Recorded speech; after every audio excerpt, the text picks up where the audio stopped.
Hello friends, કેમ છો? સ્વાગત છે તમારું મારી યુટ્યુબ ચેનલ કુકિંગ વિથ ગુજ્જુગલમાં. બટેકાની સિઝન અત્યારે ફૂલ છે, બધા જ ઘરે ઘરે વેફર પાડતા હશે. તો અમે પણ આજે વેફર બનાવી છે, તો વેફરનો વિડીયો મેં અપલોડ કર્યો છે. અમે લોકો વેફર આ રીતે બહારથી જ મશીનમાં પડાવી દઈએ છીએ અને ઘરે ખાલી એને ઉકાળી અને સૂકવી દેવાની. આ રીતની જો બાલાજી જેવી વેફર આપણે ઘરે જ મશીન હોય છે એમાં પરફેક્ટ નથી પડતી, અને આમાં સરસ પડે છે, એટલે અમે આ રીતે બહારથી જ પડાવી લાવીએ છીએ. અને હવે શરૂઆત કરી દીધી છે, તપેલું મૂક્યું છે. આજે પહેલી વાર અમે ચૂલા ઉપર વેફર બનાવી રહ્યા છીએ. તો પાણી ઉકળવા મૂકી દીધું છે, બધી તૈયારીઓ સાઈડમાં કરી લીધેલી છે. પાણી ઉકળે એની હું રાહ જોઉં છું. પાણી ઉકળે પછી આપણે એમાં બધું એડ કરવાનું છે.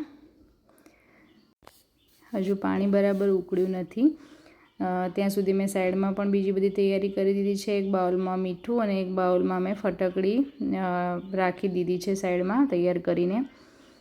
અને વેફર પણ થોડીક આમાં અલગથી નીકાળીને રાખી છે.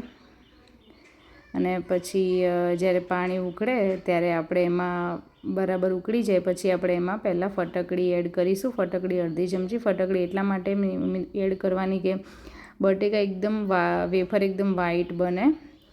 અને 4 ચમચી જેવું મેં આમાં મીઠું નાખ્યું છે. પહેલી વાર નાખ્યું છે એટલે વધારે નાખ્યું છે. પછી જેમ જેમ આપણે કાઢતા જઈએ એમ થોડું થોડું નમક એડ કરતું જવાનું. અને જો તમારે મોડી વેફર બનાવવી હોય તો મીઠાને સ્કીપ કરી દેવાનું. હવે આપણે પાણી ઉકળી જાય એટલે આપણે એમાં વેફર એડ કરી દેવાની છે.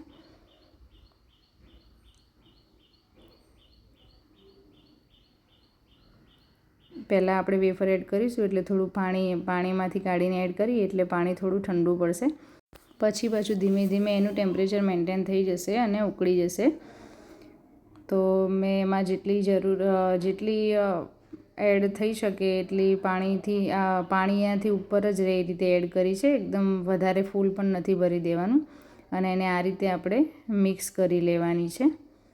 અને પછી જો તમારે એને ઉપર ઢાંકવું હોય તો ઢાંકી દેવાનું, અને ખુલ્લું પણ રાખી શકાય. ઢાંકીએ તો જલ્દી થઈ જાય.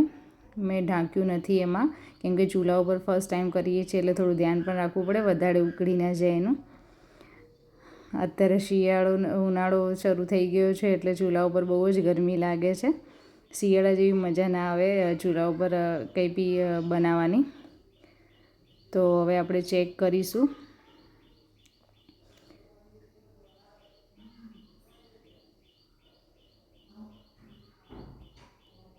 હજુ કાચી છે, હજુ થોડી પણ ચડી નથી. થોડીક સહેજ ચડે અડધકચરી એટલે પછી આપણે એને પાણીમાંથી આ રીતે કોઈ કાણાવાળા બાઉલમાં નીકાળી લેવાની.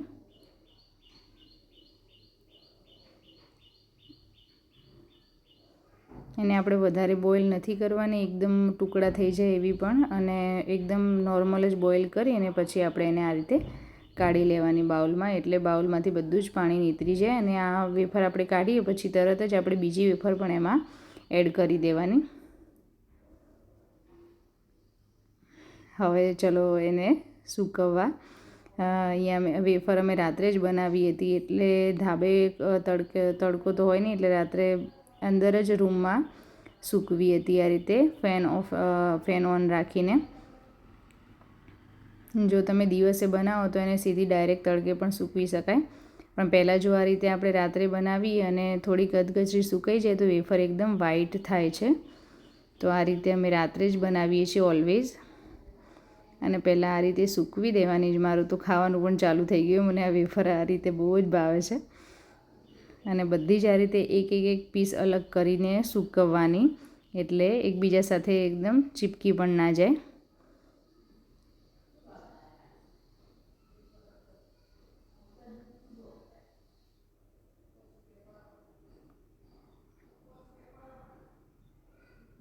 બધી જ વેફર આ રીતે ટોટલ અમે જેટલી વેફર બનાવી તેમાંથી 2 સાડી ભરીને વેફર આ રીતે સૂકવી દીધી હતી. મેં એકલી નથી કરી. આમાં કુલદીપે પણ મને ઘણી મદદ કરી છે.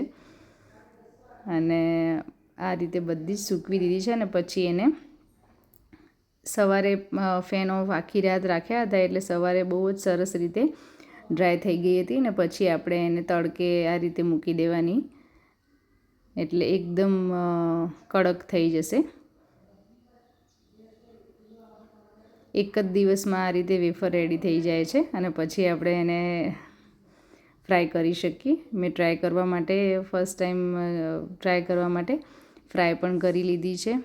તમે જોઈ શકો છો કેવી સરસ મોટી મોટી વેફર પડી છે અને એકદમ વ્હાઈટ.